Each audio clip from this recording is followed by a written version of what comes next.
বড়ো জনগোষ্ঠী তেওঁলোকে কেতিয়াও অসমীয়া বুলি নকয়, বড়োৱে ক'ব। তো কিমান অসমীয়াই আজি বড়ো ভাষা কৈছে? নকয়। অসমীয়া ভাষা নক'লে আমাক অসমীয়া নহয় বুলি ক'ব, আমাক বেয়া পাব। কিন্তু কিমান অসমীয়াই আজি বড়ো ভাষা কৈছে? নকয়। बर' रावखौ जेरैखि हाया फोजोबनांगौ, बर'फोरनि गाननाय जोमनायखौ जेरैखि हाया फोजोबनांगौ। বড়ো সাহিত্য সভাই দীৰ্ঘদিন জুৰি তেওঁলোকে বড়ো সাহিত্য সভা প্ৰতিষ্ঠা কৰি বড়ো ভাষাৰ সম্প্ৰসাৰণৰ কাৰণে কাম কৰিছে। आल्फा केम्पआव जाय बर' सेंग्राफ्रा आल्फायाव हाबदों, गावजों गाव बर' सेंग्राफोरखौ आल्फा केम्पआव बर'नि सावरायलायनो होआमोन बा रायलायलायनो होआमोन। बर' रावखौ लानानै आसामिसफ्रा माने इसेबां मेगन सायो। ना बर'फोरखौ सारि गानजानो लुगैखो, ना बर'फोरखौ नामगराव हाबजानो लुगैखो। फुंनि बेलानि बर' मानसिया बाजाराव थाङोबा, गारि गुरा गाखोयोबा, कलेजाव थाङोबा आसामिस रावैनो रायलायो। आरो बिनिफ्राय मा नांबावगौ? ना बर'फोरखौ हारसाफोरनि धर्म, हारसाफोरनि गाननाय जोमनायखौ गानजानो लुगैखो। भिडिअनि फुटेजखौ एसे खोनासंलां। এটা ইংগিত পোৱা গৈছো যে জনজাতি অকল নহয়, মিচিং বড়ো অকল নহয়, কিন্তু যিসকল বংগমূলীয়, যিসকল বাংলাদেশী মূলৰ মানুহখিনি তেওঁলোকে অসমীয়া জাতিৰ মূল অংশীদাৰ বুলি তেখেতে ক'ব বিচাৰিছে। আৰু তেখেতক অনুপমা বসুমতাৰী তেনেহ'লে অসমীয়া কবি নহয়, তেনেহ'লে ভিগুমণি কাগৰিং ডক্টৰ নাহেন্দ্ৰ বৰদলৈ অসমীয়া নহয়। এইখিনিকে মই ক'ব খুজিম। বড়ো সাহিত্য সভাই দীৰ্ঘদিন জুৰি তেওঁলোকে বড়ো সাহিত্য সভা প্ৰতিষ্ঠা কৰি বড়ো ভাষাৰ সম্প্ৰসাৰণৰ কাৰণে কাম কৰিছে। আমি নিজে প্ৰধান সম্পাদক হৈ থকা সময়ছোৱাত 2003 পৰা 7 চনৰ ভিতৰত অসমৰ সকলো জনগোষ্ঠীক একলগ কৰি 17টা জনগোষ্ঠীৰ সন্মিলিত সাহিত্য সভা মঞ্চ গঠন কৰিছিলোঁ। বড়ো সাহিত্য সভাই সম্পূৰ্ণ মৰ্যাদাৰে আজি ৰাষ্ট্ৰীয়ভাৱে স্বীকৃত সাহিত্যখিনি পাইছে। এতিয়া আপোনাৰ প্ৰশ্নৰ উত্তৰটো তাতেই থাকিব। बिदागिरि आफाद आसाम साहित्य सभानि आफादगिरि बुंनाया जेबो जुक्ति गैयि बायदि नुहुरो आङो। বড়ো জনগোষ্ঠী তেওঁলোকে কেতিয়াও অসমীয়া বুলি নকয়, বড়োৱে ক'ব, নহ'লে মিচিঙে মিচিং বুলি ক'ব। মিয়া মানে ডাঙৰীয়া, আৰু যদি মিয়া মানে ডাঙৰীয়া খোৱাত কোনো ধৰণৰ কাৰো আপত্তি হ'ব নালাগে। মিচিংসকল যদি অসমীয়া নহয়, কাৰ্বিসকল যদি অসমীয়া নহয়, অসমীয়া ক'ত আমি সুধিব বিচাৰিছোঁ তেখেতক। जोंनि जेनाखि हालोद, बे हालोदा जोबोद गाज्रि मोनसे बिथाथियाव दं। বড়ো বা মিচিং জাতিক এৰি যে অসমীয়া জাতি গঠন প্ৰক্ৰিয়াটো হৈছে বুলি তেখেতে ক'ব বিচৰাটো এটা দুৰ্ভাগ্যজনক আৰু গৰিহণাযোগ্য। অসমীয়া জাতীয় সত্তাৰ যি বুকুত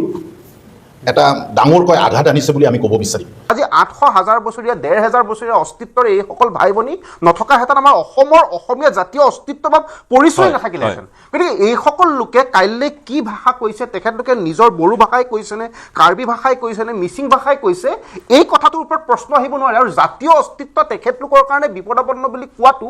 ই এক ধৃষ্টতাৰ মানে একো নহয় বুলি ডক্টৰ গোস্বামীয়ে ডাঙৰ এটা ভুল কৰিছে। আৰু এটা কথা কৈছোঁ, আমাৰ বসন্ত গোস্বামী ছাৰে যিটো কথা অকণমান আগতে ইছমাইল হুছেইন ডাঙৰীয়াই ক'লে যে তেখেতৰ শব্দত ভুল এটা হৈছে। অসম সাহিত্য সভাৰ সভাপতি তেখেত মোৰ দৰে বেলেগ এজন ব্যক্তিৰ দৰে আমি ভাত খোৱা মাছ খোৱা কথা পতা ব্যক্তি এজন নহয়। আজি মাননীয় মুখ্যমন্ত্ৰীগৰাকীয়ে যদি মই ভুলতে ক'লোঁ বুলি এষাৰ কথা প্ৰেছৰ আগত কৈ দিয়ে চলিব নেকি? মাননীয় প্ৰধানমন্ত্ৰীগৰাকীয়ে যদি কৈ দিয়ে চলিব নেকি? অসম সাহিত্য সভাৰ এটা অনুষ্ঠান, যিটো অনুষ্ঠানে অসমৰ সমগ্ৰ অসমীয়া সমাজখনক প্ৰতিনিধিত্ব কৰে বুলি ক'লেও ভুল নহয়। তেখেতৰ সভাপতিগৰাকীয়ে ভুলতে কৈ দিলোঁ বুলি ক'লে এই কথাটো মই এই কথাটো মানিব পৰা কথা আৰু তেখেতৰ ব্যক্তিগত মতামত হ'ব নোৱাৰে। ভিডিঅ'नि फुटेजआव खोनाखाबाय, ভিডিঅ'नि फुटेजआव स्पष्ट बुजिखाबाय।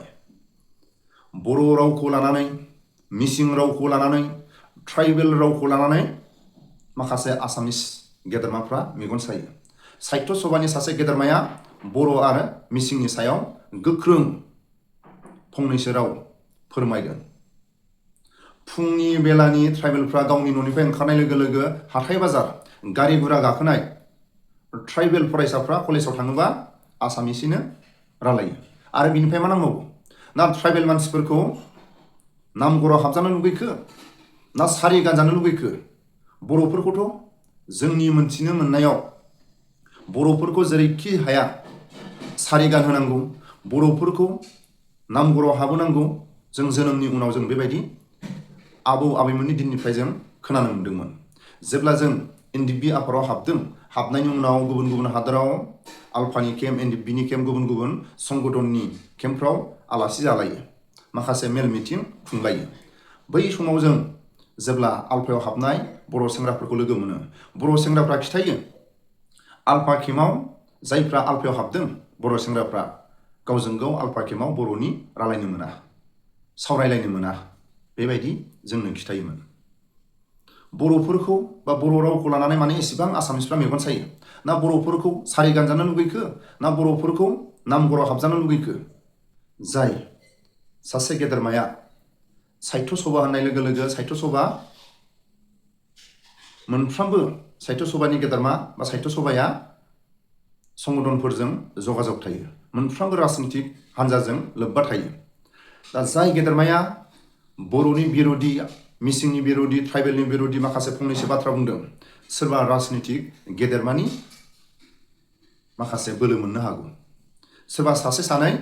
राजनितिक गेदेरमानि बोलो दंदेरो जों साननानै लानो हायो सोरबा बे साहित्य सभानि गेदेरमाया बर'नि बिर'धि मिसिंनि बिर'धि फंनैसो बाथ्रा बुंदों सोरबा राजनितिकनि गेदेरमा दैदेनगिरिया बेकग्राउन्डआव थानो हागौ बिनि थाखायनो गोख्रों बर' साहित्य सभा दुलाराय बर' फरायसा आफाद गोख्रों आवाज थिखांनांगौ मानो होनोबा बर'फोरखौ जुग जुग बोसोरनि सिगां जोंनि खोनानो मोननाय मथे आसामिसफ्रा बर' रावखौ जेरैखि हाया फोजोबनांगौ बर'फोरनि गाननाय जोमनायखौ जेरैखि हाया फोजोबनांगौ जों बेबायदि आबौ आबैमोननि दिनाव जों खोनाबोदोंमोन बे बाथ्राया दिनैबो बेरखाङो बेनि थाखायनो जों गासैखौबो जुदि बुङोबा फोरमायोबा जोंनि बर' मानसिया फोथायनो गोब्राब जेब्ला जों आल्फा एनडिपि ज' थायोमोन बेरायोमोन बे नावखाथा गरायसर एलेकायावनो जों बर'फोर आल्फाजों बर'फोर दंदेरो होननानै जाय न'खराव जों ओंखाम जायो थायो जायनि न'खराव बै हारसा न'खरा जों बर'फोर होननाय लोगो लोगो जोंनो थालिर लायावबो ओंखाम खुरनानै होनाय जों मोनजानाय रेकर्ड दं बेफोरखौ सोर फोथायगोन थालिर लाइ दाननानै जों ओंखाम जानो गोनां जायोमोन जेब्ला थोरसियाव ओंखाम फुरांखौनो जों बर'फोरबो दं होननाय लोगो लोगो थोरसिया थोआ थालिर बिलाइ दाननानै लायथां गावसिनि मानसिखौ जोंनि मानसिखौ थोनोमोन बै हारसा न'खरा अब्ला जोंखौ माबायदि नासयबोयोमोन जुग जुग बोसोरनि सिगां नङा जोंनि बैसोआ 40 बोसोरनि एसे गोजौआव जेब्ला जों एनडिपि आफादाव हाबदों एनडिपि आफादाव हाबनायनि जेब्ला जों माखासे खामानि मावबाय थादों आल्फा एनडिपि बै समाव हारसा न'खराव जों जेब्ला थायो ओंखाम जायो बर' मानसि होननाय लोगो लोगो जों थालिर लायाव ओंखाम जानो मोननाय बे जारिमिना बेबायदि जों नासयजानाया जोंनि गोरबो बिखायाव दं जोंनि बर' दैदेनगिरिफ्रा फोथायगोन बर' साहित्य सभाया फोथायगोन ना दुलाराय बर' फरायसा आफादा फोथायगोन আজিৰ এই বিষয়টো যিসকলে চাই আছে তেখেতসকলক এটাই অনুৰোধ কৰিছোঁ এই বিষয়টো যথেষ্ট স্পৰ্শকাতৰ মই নিজেই অসম সাহিত্য সভাৰ এগৰাকী সদস্য আজীৱন মই জড়িত অনুষ্ঠানৰ লগত মোৰ কিছু সীমাবদ্ধতা আছে আজিৰ এই বিষয়টোত স্পষ্টকৈ কিছুমান কথা কোৱাৰ তথাপিতো সত্য খাতিৰত মই কিছু কথা ক'ব লাগিব আমাৰ আজিৰ যিটো বিষয় এই বিষয়টো স্পৰ্শকাতৰ বুলি এইকাৰণেই কৈছোঁ যে 60 চনতে ৰাজ্যভাষা আইনখন ভাৰত চৰকাৰৰ দ্বাৰা প্ৰৱৰ্তন কৰা হৈছিল তাৰ 10 বছৰ পিছত ৰাজ্যপালৰ দ্বাৰা অধ্যাদেশ এখন দিয়া হৈছিল অৰ্থাৎ 70 চনৰ পিছৰ পৰা ৰাজ্যভাষা আইনখন প্ৰৱৰ্তনৰ কথাটো আহিছিলে বৰ্তমান প্ৰায় 70 বছৰ হৈছে ৰাজ্যভাষা আইনখনৰ যিবোৰ ক্লজ আছিলে সেইবিলাক এতিয়াও সঠিকভাৱে পালন কৰা হোৱা নাই বিভিন্ন সময়ত বিভিন্ন প্ৰসংগত ৰাজ্যভাষা আইন অসমৰ ভাষা সংস্কৃতিৰ ওপৰত মই এই বিষয়টো প্ৰায় নিৰবিচ্ছিন্নভাৱে কৈয়ে আহিছোঁ যে ৰাজ্যভাষা আইনখন যদি সঠিকভাৱে তদানীন্তন চৰকাৰসমূহে পালন কৰিলেহেঁতেন প্ৰয়োগ কৰিলেহেঁতেন আমাৰ ৰাজ্য যদি সচেতন হ'লহেঁতেন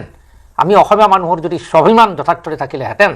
যথাৰ্থতে যদি আমি অম্বিকাগিৰি জ্যোতিপ্ৰসাদ শংকৰদেৱ বিষ্ণুৰাভা সন্মান কৰিলোহেঁতেন তেতিয়াহ'লে হয়তো আজিৰ এই পটভূমিত এনেকুৱা এটা স্পৰ্শকাতৰ বিষয় আলোচনা কৰিবলগীয়া নহ'লহেঁতেন সেইকাৰণে মোৰ দুখ লাগিছে প্ৰথমতে খেদ আহিছে অসমীয়া মানুহখিনিৰ প্ৰতি প্ৰথম যে আমি অসমীয়া মানুহখিনিয়ে আমাৰ স্কুল কলেজ আইন আদালত ৰাস্তা ঘাট নামঘৰ মছজিদ মন্দিৰ ক'ত এই আমি সাইনবোৰ্ডবিলাক ব্যৱহাৰ কৰিছোঁ আমাৰ নিজৰ মাতৃভাষাত সেই প্ৰশ্নটোৰ উত্তৰ আমি নিজে নিজে প্ৰথম ল'ব লাগিব তাৰপিছত যিবিলাক তথ্যভিত্তিক কথা আহিছে লোকপিয়লৰ কথা আহিছে শেহতীয়া লোকপিয়ল 11 চনৰ পিছত হোৱা নাই এতিয়া হ'ব 48.38% অসমীয়া ভাষী আছিলে তেতিয়া তাৰ আগৰ লোকপিয়লতকৈ কিছু কমিছিলে তাৰ কাৰণটো আছিলে অসম আন্দোলনৰ সময়ছোৱাত আমাৰ মাজত কিছু ভুল বুজাবুজি হোৱাৰ ফলত আৰু ইতিমধ্যে অসম সাহিত্য সভাৰ উপৰিও ৰাজ্যখনত তাৰ পূৰ্বে বহুকেইখন সাহিত্য সভা গঠন হৈছিলে জনগোষ্ঠীয় সাহিত্য সভাসমূহ গঠন হৈছে বড়ো সাহিত্য সভাই দীৰ্ঘদিন জুৰি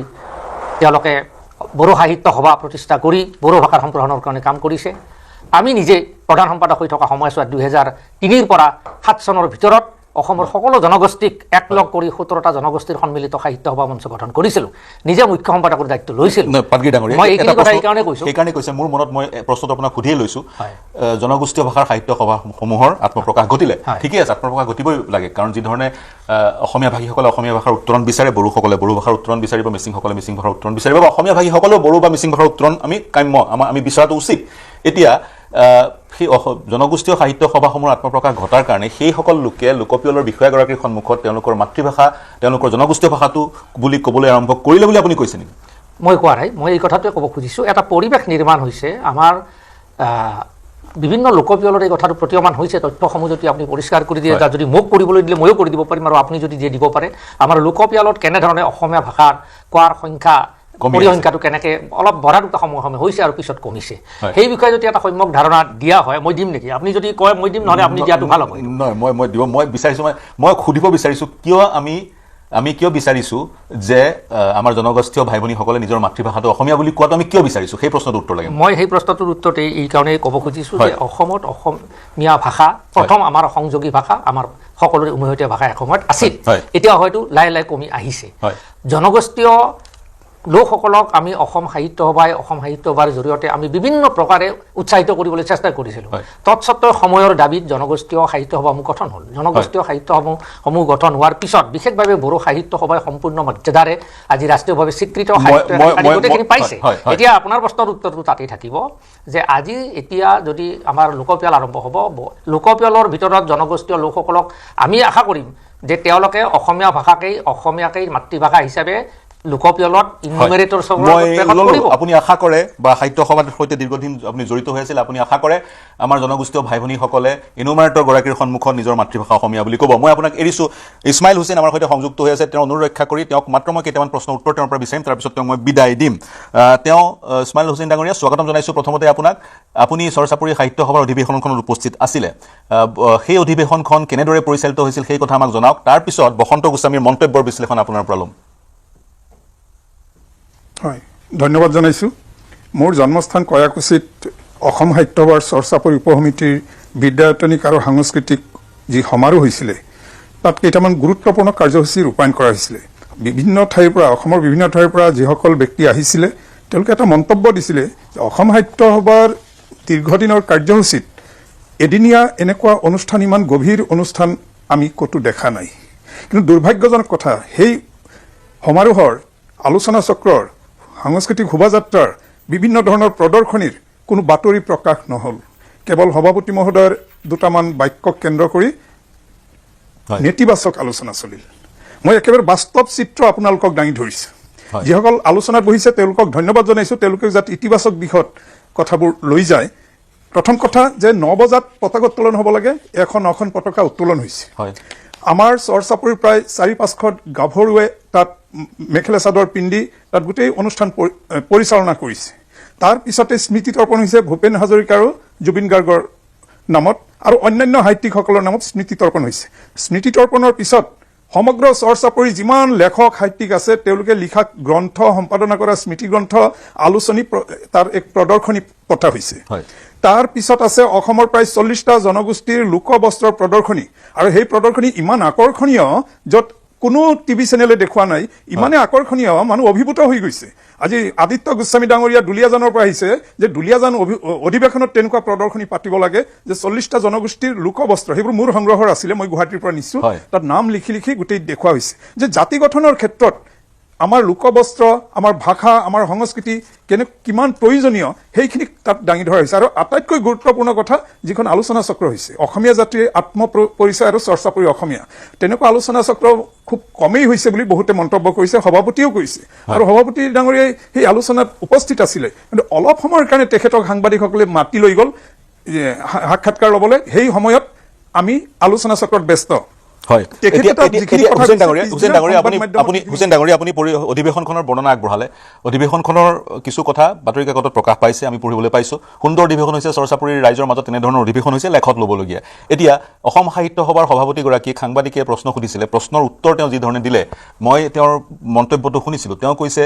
উজনিত যোৰহাট শিৱসাগৰত শিক্ষাৰ্থী ফেইল কৰে অসমীয়াত চৰ্চাপুৰীত শিক্ষাৰ্থীয়ে ফেইল নকৰে হাতৰ আখৰ ভাল খুবেই সুন্দৰ হাতৰ আখৰ ভাল হোৱাটো ইত্যাদি ইত্যাদি বড়োসকলে নিজৰ মাতৃভাষা অসমীয়া বুলি নকয় য'ত চৰ্চাপুৰীৰ লোকসকলে নিজৰ মাতৃভাষা অসমীয়া বুলি কয় য'ত তেওঁ চৰ্চাপুৰীৰ লোকসকলৰ অসমীয়াৰ প্ৰতি যি প্ৰীতি সেইটো দেখুৱাবলৈ যাওঁতে এটা তুলনা কৰিলে উজনি অসমৰ লোকসকলৰ সৈতে যাৰ কাৰণে ক্ষোভৰ বহিঃপ্ৰকাশ ঘটিলে যিমান ক্ষোভ বহিঃপ্ৰকাশ ঘটিব লাগিছিল তাতকৈ বেছিকৈ ঘটিলে গতিকে তেওঁৰ মন্তব্য আপুনি কেনেকৈ বিশ্লেষণ কৰে তেওঁ কি ক'ব লাগিছিল প্ৰকৃতাৰ্থত বা মই সেই কথাই ক'ব খুজিছোঁ যে তেখেতে যিকেইটা ভাষ্য কৈছে যে মুছলমান মানেই কেৱল বিদেশী নহয় এই কথাত কোনো আপত্তি নাই জাকত জিন যোৱা বিদেশী আমাৰ বাপতি সাহোন আপত্তি নাই চৰচাপৰিৰ মানুহেহে জীয়াই ৰাখিছে আমাৰ ভাষা সংস্কৃতি ইয়াত তেখেতৰ অকণমান ভুল হ'ল যে চৰচাপৰিৰ মানুহেও জীয়াই ৰাখিছে আমাৰ ভাষা সংস্কৃতি তেওঁ মানুহেহে বুলি কৈ দিলে গতিকে অসমৰ সকলো জনগোষ্ঠীয়ে অসমীয়া ভাষা সংস্কৃতি জীয়াই ৰাখিছে গতিকে তেখেতে চৰচাপৰিৰ প্ৰতি সহমৰ্মিতা প্ৰকাশ কৰি এই কথাখিনি কওঁতে এই শব্দৰ এটামান বৰ্ণ ইফাল ইফাল হ'ল বড়ো আৰু মিচিং জনগোষ্ঠীয়ে কেতিয়াও নিজকে অসমীয়া বুলি নকয় এই কথাষাৰ তেখেতে আচলতে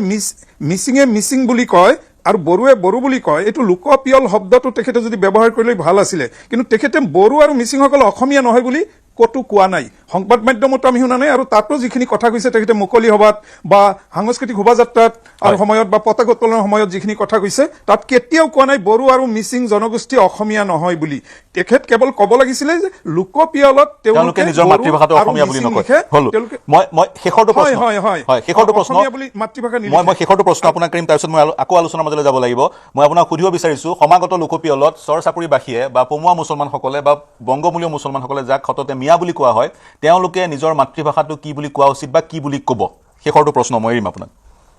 চাওক এই মিয়া যিসকলে মিয়া অভিধা দিছে মই ভাবোঁ তেওঁলোকৰ মানসিক বিকৃতি আমাৰ সেই অধিৱেশনত ক'তো মিয়া শব্দ উচ্চাৰণ হোৱা নাই চৰচাপৰি জনগোষ্ঠী বা ভাটিয়া জনগোষ্ঠী উচ্চাৰণ হৈছে অসমীয়া জাতিৰ অংগ হিচাপে উচ্চাৰণ হৈছে আৰু যিসকলে মিয়া বুলি নিজকে জহাই আছে তেওঁলোকে অসমীয়াত্বৰ প্ৰতি তেওঁলোকৰ শ্ৰদ্ধা কম দ্বিতীয়তে যিসকলে তেওঁলোকক মিয়া বুলি তুচ্ছ তাচ্ছিল্য কৰিছে বা মিয়া জনগোষ্ঠী বুলি কৈছে মিয়া নামৰ কোনো জনগোষ্ঠী অসমত নাই আৰু মই ভাবোঁ এই শব্দটো পৰিহাৰ কৰা উচিত অসমীয়া জাতিৰ স্বাৰ্থত আৰু যিটো কথা কৈছে মই আপোনাক প্ৰস্তাৱ আপুনি গুৰুত্বপূৰ্ণ কথা এটা উত্থাপন কৰিছে দুটা প্ৰস্তাৱ তাত গ্ৰহণ কৰা হৈছে প্ৰস্তাৱ মই পাঠ কৰি দিছোঁ এক নং প্ৰস্তাৱ অসম সাহিত্যসভাৰ চৰচাপৰি ভাষা সাহিত্য সংস্কৃতি বিকাশ উপসমিতিয়ে অসমৰ চৰচাপৰি জনসাধাৰণলৈ আহ্বান জনাই যে পূৰ্বৰ দৰে এইবেলিও যাতে লোকপিয়লত মাতৃভাষা অসমীয়া বুলি লিখি অসমীয়া ভাষাৰ সংখ্যাগৰিষ্ঠতা ৰক্ষাৰ ক্ষেত্ৰত জাতীয় দায়িত্ব পালন কৰে এক নং প্ৰস্তাৱ মুকলি সভাৰ দুই নম্বৰ প্ৰস্তাৱ চৰচাপৰি উপসমিতিয়ে অসম সাহিত্য সভাৰ মাননীয় সভাপতিলৈ এই আহ্বান জনাই যে চৰচাপৰি ইছলামধৰ্মী জনসাধাৰণৰ জনগোষ্ঠীয় নামকৰণৰ ক্ষেত্ৰত যাতে ভৌগোলিক অৱস্থিতিৰ বিচাৰ কৰি চৰচাপৰি জনগোষ্ঠী বা ভাটিয়া জনগোষ্ঠী হিচাপে নামকৰণত সঁহাৰি জনায় প্ৰথম পইণ্টটো হয় ডাঙৰীয়া মোৰ সময়ৰ অভাৱ জাতীয় দায়িত্ব পালন কৰি চৰচাপৰিবাসীয়ে লোকপিয়ল বিষয়াৰ সন্মুখত পূৰ্বৰ দৰে এইবাৰো নিজৰ মাতৃভাষা যাতে অসমীয়া বুলি কয় ডিবেট আগবঢ়াই লৈ যাম ইছমাইল হুছেইন ডাঙৰীয়া ধন্যবাদ জ্ঞাপন কৰিছোঁ আপুনি আমাক এইখিনি অৱগত কৰাৰ কাৰণে ধন্যবাদ জ্ঞাপন কৰিছোঁ আপোনাৰ অনুচৰলৈ আহিম মই আচলতে আজি অলপ শেষতে ক'ব বিচাৰিছিলোঁ কাৰণ মই এইটো বিষয়ত অকণ কৈয়ে আছোঁ যিহেতু তেতিয়াহ'লে বাকী আৰু এজনক দিয়ক মই তেতিয়াহ'লে ডক্টৰ জ্ঞানেন্দ্ৰ বৰ্মন মই আপোনাৰ ওচৰলৈ যাব বিচাৰিছোঁ এতিয়া কিছুমান কথা মই আৰম্ভণিতে উল্লেখ কৰিছিলোঁ এতিয়া দুটা বিষয় এটা হৈছে ব্লেকমেইল আৰু আনটো হৈছে জাতীয় দায়িত্ব চৰচাপৰিবাসীয়ে জাতীয় দায়িত্ব পালন কৰি পূৰ্বৰ দৰে এইবাৰো লোকপিয়লত নিজৰ মাতৃভাষা অসমীয়া বুলি কওক আনটো হৈছে যি ধৰণে তেওঁলোকক তুচ্ছ তাচ্ছিল্য কৰা হয় তেওঁলোক ক্ষোভিত হৈ তেওঁলোকে যদি পুনৰ নিজৰ মাতৃভাষা বাংলা বুলি লিখে তেতিয়া কি হ'ব যিটো আশংকা অসম সাহিত্য সভাৰ সভাপতিজনে প্ৰকাশ কৰিছে মোৰ মনত আছে আজিৰ পৰা চাগৈ 5-6 বছৰ পূৰ্বে আপুনি এক অভিযান আৰম্ভ কৰিছিল বিশেষকৈ হিন্দু বাংলাভাষী লোকসকলে নিজৰ মাতৃভাষা যাতে লোকপিয়লত অসমীয়া বুলি লিখে সেই উদ্দেশ্য আগত ৰাখি এক অভিযান আৰম্ভ কৰিছিল গতিকে আপোনাৰ বিশ্লেষণ হয় ধন্যবাদ চাওক কোনোবাই অসমীয়া ভাষা গ্ৰহণ কৰিব খুজিছে বা অসমীয়া আঁকোৱালি ল'ব খুজিছে মষ্ট ৱেলকাম তাত আমি আমাৰ বুকুৰ সিংহৰ দুৱাৰ খুলি আমি স্বাগতম জনাম তাত আমাৰ কোনো আপত্তি নাই বৰঞ্চ আমি আদৰণি জনাম এতিয়া যিটো কথা আজি আপাতত দৃষ্টিত ইছমাইল হুছেইনৰ আপাতত দৃষ্টিত নেৰেটিভটো চুগাৰ কোটেড নেৰেটিভ এটা তেখেতে প্ৰেজেণ্ট কৰিছে আমাৰ সহজল ৰাইজে ৱেলকামে কৰিব কিন্তু তাৰ নেপথ্যত থকা চিন্তা ভাৱনাবিলাক চাব লাগিব বসন্ত গোস্বামী ডাঙৰীয়াই যি বক্তব্য ৰাখিলে তাৰ নেপথ্যত ইছমাইল হুছেইনৰ ইনষ্টিগেশ্যন বা ইছমাইল হুছেইনৰ দৰে ব্যক্তিৰ মগজুৱে ক্ৰিয়া কৰি থকা বুলি ভাবিবৰ অৱকাশ আছে এতিয়া আমি তথ্যৰ ভিত্তিত কথাবিলাক আহিব খুজিছোঁ অসমীয়া ভাষা সংস্কৃতিলৈকে ভাবুকি কোনে কঢ়িয়াই আনিছে এই যে চৰ চাপৰি আজি উদযাপন হৈ আছে ডক্টৰ হীৰেন গোহাঁয়ে চৰ অঞ্চললৈকে গৈ প্ৰচাৰ কৰিছিলে যে চৰ চাপৰিৰ চৰ অঞ্চলৰ মিয়াই অসমীয়া ভাষা জীয়াই ৰাখিছে বুলি এটা বাওপন্থী চকৰ সেকুলাৰ নেৰেটিভ অসমত দীৰ্ঘদিন ধৰি আছে হীৰেন গোহাঁয়ে এটা নেতৃত্ব লৈছিলে আৰু সেই চৰৰ মিয়া কবিক প্ৰমোট কৰিছিলে আৰু সেই মিয়া কবি গৈ পেলাই বিদেশত গৈ পেলাই অসমীয়াক ধৰ্ষণকাৰী যুদ্ধ উন্মাদকাৰী বুলি প্ৰচাৰ কৰিলে আৰু তেতিয়া হীৰেন গোহাঁয়ে যেতিয়া ক'লে যে মইতো এনেকুৱা কথা চাপোৰ্ট কৰিব নোৱাৰো আৰু তেতিয়া হীৰেন গোহাঁইকে কুকুৰে কাইট নোখোৱাকৈ তেওঁলোকে সমালোচনা কৰিলে কিন্তু এই যে নেৰেটিভটো চলাই ৰাখিছিলে যে অসমীয়া ভাষা মিয়াসকলে জীয়াই ৰাখিছে এই নেৰেটিভটোক 2016 চনত 4 আগষ্ট তাৰিখে অসমীয়া প্ৰতিদিন কাকতত মই তথ্য সহকাৰে লিখি পেলাই মই প্ৰত্যাহ্বান জনাইছিলো আৰু এই তথ্য মই দেখুৱাইছিলো যে অসমত মুছলমান জনসংখ্যা বৃদ্ধিৰ সমান্তৰালভাৱে অসমীয়া ভাষীৰ সংখ্যা কমিছে আৰু হিন্দু জনসংখ্যা যতে কমিছে তাত অসমীয়া ভাষীৰ সংখ্যা কমিছে ইয়াত গোটেই তথ্যবিলাক মই দিছো আৰু পৰৱৰ্তী সময়ত আমাৰ শ্ৰদ্ধাৰ প্ৰণয় বৰদলৈদাৰ প্ৰাগ নিউজ চেনেলত গোটেই লিংগুইষ্টিক সেন্সাছৰ ডাটাবিলাক মই উত্থাপন কৰিছিলো যে 1991 চনত কলগাছিয়াত ৬৮,৯৮২ জন অসমীয়া বৰ্মন ডাঙৰীয়া আপোনাক মই ৰখাইছোঁ বৰ্মন ডাঙৰীয়া 1 মিনিট অকণমান ৰখাইছোঁ ৰখোৱাৰ কাৰণটো হ'ল আৰম্ভণিতে আমি ইতিমধ্যে কৈয়ে দিছিলোঁ যে হিন্দু 1971 চনৰ পৰা 2011 চনলৈকে হিন্দুৰ জনসংখ্যাৰ বৃদ্ধি 81% আৰু অসমীয়া ভাষীৰ বৃদ্ধি 70%, অৰ্থাৎ সমানুপাতিক ৰূপত ইছলামধৰ্মী লোকৰ জনসংখ্যা বৃদ্ধি হৈছে আৰু বাংলাভাষী লোকৰ জনসংখ্যা বৃদ্ধি হৈছে। গতিকে এই পৰিসংখ্যাৰ পৰা ইতিমধ্যে বহুকেইজন ব্যক্তিয়ে এষ্টাব্লিছ কৰি দিছে বা এষ্টাব্লিছ কৰিব বিচাৰিছে যে ইছলামধৰ্মী পূৰ্ববংগীয় ইছলামধৰ্মী লোকসকলে বাংলা ভাষাকে নিজৰ মাতৃভাষা হিচাপে ধৰি ৰাখিছে বা অসমীয়া ভাষাক নিজৰ মাতৃভাষা হিচাপে গ্ৰহণ কৰা নাই। এতিয়া আমি নেৰেটিভটোৰ কথা পাতিব বিচাৰিছোঁ বা ইতিমধ্যে ধ্ৰুৱ মহন্তৰ কিতাপতো লিখা আছে 70 লাখ পূৰ্ববংগীয় লোকৰ ভিতৰত 50 লাখে বাংলা ভাষা গ্ৰহণ কৰিছে, 20 লাখে অসমীয়া ভাষা গ্ৰহণ কৰিছে। এই সংখ্যাটো আমাৰ হাতত আছে। এতিয়া এই যে 20 লাখে অসমীয়া ভাষা গ্ৰহণ কৰিছে মানে কৈ যাওক। ধ্ৰুৱ মহন্ত ডাঙৰীয়া বিস্তৃতভাৱে ইয়াৰ ওপৰত লিখিছে, মই তেখেতক ধন্যবাদ জনাইছোঁ আৰু খুব ভাল কাম এটা তেখেতে কৰিছে। এতিয়া এটা নেৰেটিভ আমি ডিবাংক কৰিব লাগিব যিটো জনজাতি সমাজ সম্পৰ্কে তেখেতে উল্লেখ কৰিছে এইটো বৃহত্তৰ অসমীয়া সমাজখনৰ ভেটি সুদৃঢ় কৰাত অকমানো সহায়ক নহয়। যি নেৰেটিভ দি থকা হৈছিলে যে মিয়াই অসমীয়া ভাষা জীয়াই ৰাখিছে তাৰ বিপৰীতে মই এটা থিয়ৰী আজি অসমৰ ৰাইজৰ সন্মুখত ৰাখিব খুজিছো, অসমৰ ৰাইজে জনা উচিত, গৱেষণালব্ধ তথ্যৰ আধাৰত আমি উলিয়াই আনিছো। সেইটো হৈছে অসমীয়া ভাষা সংস্কৃতি ৰক্ষাৰ ক্ষেত্ৰত চাহ জনগোষ্ঠী আৰু অসমৰ মিচিং বড়ো আদি জনগোষ্ঠীসকলৰ অভূতপূৰ্ব অত্যন্ত গুৰুত্বপূৰ্ণ অৱদান আছে। তথ্য সহকাৰে আমি সেই কথা দেখুৱাব খুজিছো অসমৰ ৰাইজৰ সন্মুখত। 1911 চনত অবিভক্ত শিৱসাগৰ জিলাত অসমীয়া ভাষী আছিলে 56.73%, সংখ্যা হিচাপত 3,91,584 জন।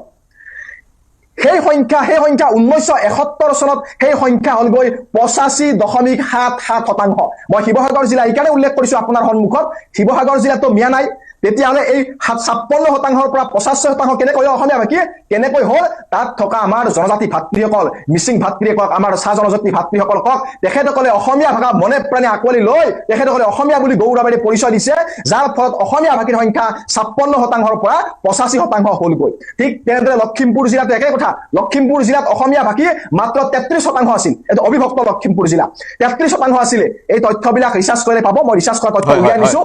এই সংখ্যা 1971 চন হলগৈ 61%। এতিয়া চাওক আমাৰ মিচিং ভাইসকলে অসমীয়া ভাষা গ্ৰহণ কৰি অসমীয়া ভাষা ঐতিহ্য সংস্কৃতিক অৱদান আগবঢ়াইছে, যাৰ ফলত 33%ৰ পৰা অসমীয়া ভাষীৰ সংখ্যা হলগৈ 100%। গতিকে চাওক, আমাৰ ভাষা সাহিত্য সংস্কৃতি জীয়াই ৰখাত, সমৃদ্ধি কৰাত, সমুজ্জ্বল কৰাত আমাৰ জনজাতি সমাজৰ বৰেণ্য অৱদান আছে। আমাৰ যিসকল মহান পুৰুষ নাহেন্দ্ৰ পাদুনে কওক, আপুনি তৰুণ পামেগামে কওক, বৰেণ্য ব্যক্তিসকলে আজি সমৃদ্ধ কৰিছে। আজি বড়ো সমাজে কওক, কাৰ্বি সমাজে কওক, এই সকলো লগ লাগি পেলাই বৃহত্তৰ মই আপোনাৰ গ্ৰহণ কৰিলো শিৱসাগৰৰ লখিমপুৰ জিলাৰ দুটা তথ্য দাঙি ধৰিলে আপুনি 1951 আৰু 1971 চনৰ। আপুনি আৰু ক'লে সেই তথ্যৰ ভিত্তিত যে যি অসমীয়া ভাষীৰ সংখ্যা সেই কেইটা বছৰত বৃদ্ধি হ'ল তাৰ কাৰণটো হৈছে সেই জিলাকেইখনত থকা আমাৰ জনগোষ্ঠীয় ভাই ভনীসকল। কিন্তু পুনৰ প্ৰাসংগিক প্ৰশ্নটো লোকপিয়ল আহি আছে আৰু অসমীয়া ভাষীসকল শংকিত হোৱা পৰিলক্ষিত হৈছে। 2011 চনত 48% আছিল, জানোচা আৰু কমি যায়। তাৰ সমান্তৰালে মই পুনৰ কওঁ, মাতৃভাষা হৈছে এনে এটা ভাষা যিটো ভাষা জন্মৰ পিছত এগৰাকী শিশুৱে গ্ৰহণ কৰে নিজৰ পিতৃ আৰু মাতৃৰ পৰা। সেই ভাষাটো পৰিৱৰ্তন কৰিব পৰা নাযায়। কোনোবাই লোকপিয়লত নিজৰ মাতৃভাষা অসমীয়া বুলি ক'লে তেওঁ যে অসমীয়া বুলি ক'লে বা আন ভাষা বুলি ক'লে বা আন যদি ভাষা বুলি কয় তেওঁ অসমীয়া ভাষাৰ যে চৰ্চা কৰিব নোৱাৰিব, তেনে নহয়। অসমীয়া ভাষা তেওঁৰ মাতৃভাষা নহ'লেও, লোকপিয়লত মাতৃভাষা বুলি পঞ্জীয়ন হৈ নাথাকিলেও তেওঁ অসমীয়া ভাষাৰ চৰ্চা কৰিব পাৰে। মই শামছুল বাৰিক আপোনাৰ ওচৰলৈ গৈছোঁ, কি মন্তব্য কৰিব? শামছুল বাৰিক ডাঙৰীয়া শিৱসাগৰৰ পৰা সংযুক্ত হৈ আছে, কি ক'ব বিচাৰিব? শামছুল বাৰিকৰ সৈতে সংযোগ বিচ্ছিন্ন হৈছে চাগৈ। মই হাফিজুল আহমেদ আপোনাৰ ওচৰলৈ যাব বিচাৰিম। আহমেদ ডাঙৰীয়া গড়িয়া মৰিয়া উন্নয়ন পৰিষদৰ আপুনি সভাপতি, গতিকে এই বক্তব্য অসম সাহিত্য সভাৰ সভাপতিৰ বক্তব্যক আপুনি কেনেদৰে গ্ৰহণ কৰে, গড়িয়া মৰিয়া সমাজে কেনেদৰে গ্ৰহণ কৰে? চাওক, প্ৰথমতে আপোনালোকে মোক ইয়াত আমন্ত্ৰণ কৰি অনাৰ বাবে ধন্যবাদ জ্ঞাপন কৰিছোঁ। অসম সাহিত্য সভাৰ মাননীয় সভাপতি বসন্ত গোস্বামী ডাঙৰীয়াই যিখিনি কথা কৈছে, প্ৰথম ভাগত যিখিনি কথা কৈছে যে মুছলমান মানেই বিদেশী নহয়, সেইখিনি কথাত আমাৰ দ্বিমত নাই। কাৰণ ইয়াত ইছলাম ধৰ্মী খিলঞ্জীসকলো আছে আৰু বহুত পুৰণি ইছলাম ধৰ্মী লোকসকলো আছে, যিসকল বাংলাদেশী নহয় বা অসম ভাৰতীয় নাগৰিক ইতিমধ্যে হৈ গৈছে। কিন্তু বাকী দ্বিতীয় ভাগত তেওঁ যিখিনি কথা কৈছে সেইখিনি কথাত আমাৰ আপত্তি আছে। তেওঁ এনেকুৱা ধৰণে কৈছে যে খিলঞ্জীয়া জাতি জনগোষ্ঠীসমূহতকৈ চৰ অঞ্চলৰ মানে ইছলাম ধৰ্মী লোকসকলেহে যেন অসমীয়া ভাষাটোক জীয়াই ৰাখিছে। কিন্তু তেওঁ ইতিহাস পাহৰি গৈছে যে অসমীয়া ভাষাৰ সৃষ্টি কেনেকৈ হৈছিল। অসমীয়া ভাষা আজিৰ তাৰিখত যিটো পৰ্যায়লৈ আহিছে সেই পৰ্যায়ত খিলঞ্জীয়া জাতি জনগোষ্ঠীসমূহৰ নিশ্চিতভাৱে অৱদান আছিলে। আপুনি যদি চাবলৈ যায় সৌ তাহানিৰ পৰা অসমীয়া ভাষাক লিংগীয় ফ্ৰাংকা হিচাপে খিলঞ্জীয়া জাতি জনগোষ্ঠী হিচাপে ব্যৱহাৰ কৰিছিলে আৰু বিভিন্ন অঞ্চলত খিলঞ্জীয়া জাতি জনগোষ্ঠীসমূহ সিঁচৰি উঠি আহিছিল আৰু তেওঁলোকে অসমীয়া ভাষাক লিংগীয় ফ্ৰাংকা হিচাপে ব্যৱহাৰ কৰা হৈছে, যাৰ কাৰণে নৈৰ দৰে অসমীয়া ভাষাটো নামনিৰ পৰা ওজনিলৈ আপুনি যদি চাবলৈ যায় নৈৰ দৰে নামনিৰ পৰা উজনিলৈ আপোনাৰ সেই আমাৰ মহাপুৰুষ শ্ৰীমন্ত শংকৰদেৱৰ সেই মহাপুৰুষীয়া আন্দোলনৰ পৰা একেবাৰে আহোম ৰাজত্ব কাললৈ আহোম প্ৰশাসনলৈকে এই যে এটা গতি এটা বৈছিলে, এই গতিটো কোনে বহাই লৈ গৈছিলে? এই গতিটো খিলঞ্জীয়া জাতি জনগোষ্ঠীসমূহে বহাই লৈ গৈছিলে। আৰু আজি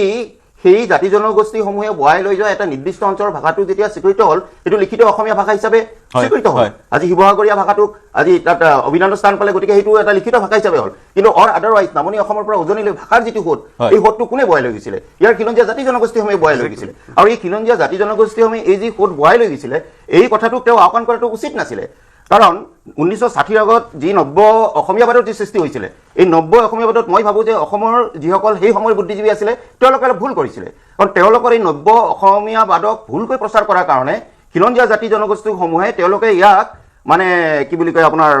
মানে সাংস্কৃতিক অগ্ৰাসন বুলি তেওঁলোকে মানে ভাবিবলৈ বাধ্য হ'ল। তেওঁলোকে এটা নিৰ্দিষ্ট জনগোষ্ঠীৰ ওপৰতে বেছি গুৰুত্ব দি থাকিলে। এনেকুৱা হ'ল যে